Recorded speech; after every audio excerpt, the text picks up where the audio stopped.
একদম বৃদ্ধ বয়স পর্যন্ত মা বাবা প্রতি যেন সেই রেসপেক্টটা থাকে, বৃদ্ধাশ্রমে যেন কোনো মা বাবাকে যেতে না হয়। আমি আমার মাকে অনেক ভালোবাসি। আমিও আমার মাকে হারিয়েছি। এমন আমি জানি মা দিবসটা যে কত গুরুত্বপূর্ণ। তারা বড় কিছু হোক, এটাই আমি চাই। পৃথিবীর একটি অন্যতম মধুর শব্দ মা। মায়ের প্রতি ভালোবাসা জানানোর জন্য বছরে একটি দিনকে মা দিবস হিসেবে পালন করা হয়ে থাকে। কিন্তু এই আধুনিকতার যুগে সোশ্যাল মিডিয়া ছাড়া খুব একটা জানানো হয় না মায়ের প্রতি ভালোবাসার কথা।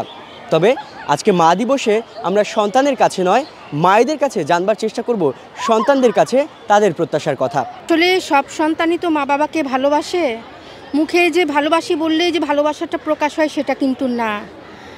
ধরেন আমার বাচ্চাটা কিন্তু আমার প্রতি অনেক কেয়ারিং। আমি খেয়েছি কিনা, আমার মাথা ব্যথা হলে সে কিন্তু খেয়াল রাখে, ওষুধ খাওয়ায়, ঘুম পাড়ায় দেয়, মা তুমি টেনশন করো না, আমি ভাইকে খাওয়াচ্ছি। তো এক্সপেকটেশন তো যেন ওরা ভালো মানুষ হয়। ভালো রেজাল্ট তো আর সব কিছু না, ভালো রেজাল্ট করেও অনেক অমানুষ তৈরি হচ্ছে। কিন্তু এখন ওয়ালটন ফ্রিজ কিনে অনেকের মতো আপনিও হয়ে যেতে পারেন মিলেনিয়ার। সেরা পণ্যের সেরা অফার, ওয়ালটন মিলেনিয়ার। এজন্য ভালো রেজাল্টের পাশাপাশি ভালো মানুষ হওয়াটা আগে দরকার।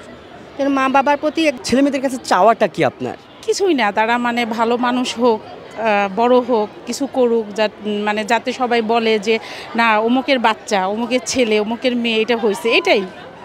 এ থেকে আর কিছু আশা করে না। মা তো মায়ের তো কোনো ভাষা নেই। আর আজকে আমার সন্তানের রেজাল্ট বেরোবে, আমার তো সবচেয়ে বেশি আনন্দ। মা দিবসে সন্তানের কাছে আপনার চাওয়া পাওয়া কি? বাচ্চাকে যেন আমি সঠিকভাবে মানুষ করতে পারি, মানুষের মতো মানুষ হোক, কোনো মানুষকে যেন সে ছোট মনে না করে।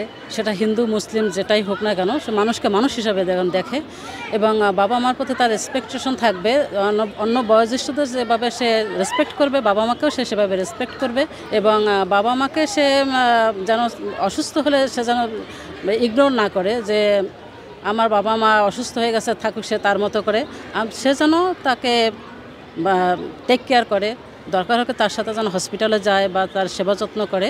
এবং এ ধরনের একটা সুন্দর মানুষ হিসাবে তাকে গড়ে তোলার প্রচেষ্টা, এবং সে যেন তাই হয়, এটাই তার কাছে আমার কাম্য। আমার প্রত্যাশা আমার সন্তান যেন ভালোভাবে চলবে, ভবিষ্যতে বড় কিছু হবে, তার যেটা মন চাবে সে সেটাই হবে। আমার কোনো জোর নাই যে আমি কোনো করব না, প্রেশার দিব না যে তোমাকে এইটা হইতে হবে, ওইটা হইতে হবে। তুমি নর্মালি যেই লাইনে তুমি যেতে চাও সেটাই তুমি করো, জোর জবরদস্তির কিচ্ছু নাই। নিজের জন্য কি কিছু চাওয়ার নেই সন্তানের কাছ থেকে? মা দিবস হিসেবে অনেকেই তো অনেক কথা বলে মায়েদের নিয়ে, আপনার আসলে প্রত্যাশাটা কি সে জায়গায়? আসলে আমার জন্য আমি কিছু চাই না। আমি চাই আমার সন্তানরাই ভালোভাবে পড়াশোনা করে শিক্ষিত হোক এবং সমাজে বড় কিছু যদি ইচ্ছা হয় সে হবে, যে হলে তো আমার জন্য ভালো। আর আমার সেরকম ইচ্ছা নাই যে আমাদের দেখতে হবে। একটা মার সাথে একটা সন্তানের যেরকম বন্ডিং থাকে, তার এক্সপেকটেশনটা ওরকমই থাকে। আমার ক্ষেত্রে সেটা একরকম, আরেকজনের ক্ষেত্রে আরেক রকম, আরেকজনের ক্ষেত্রে আরেক রকম, বুঝছেন? আমার যেটা মনে হয়। আলাদা করে সন্তানের কাছে নিজের জন্য কিছু চাওয়ার নেই? আমার এই বয়সে আমার এই যে আমার তো এইটুকুই আশা। পরে যখন আমি ধরেন বৃদ্ধ হব, তখন হয়তো আমার আশাটা অন্যরকম হতে পারে, কিন্তু আমার এই যে আমার এটাই আশা।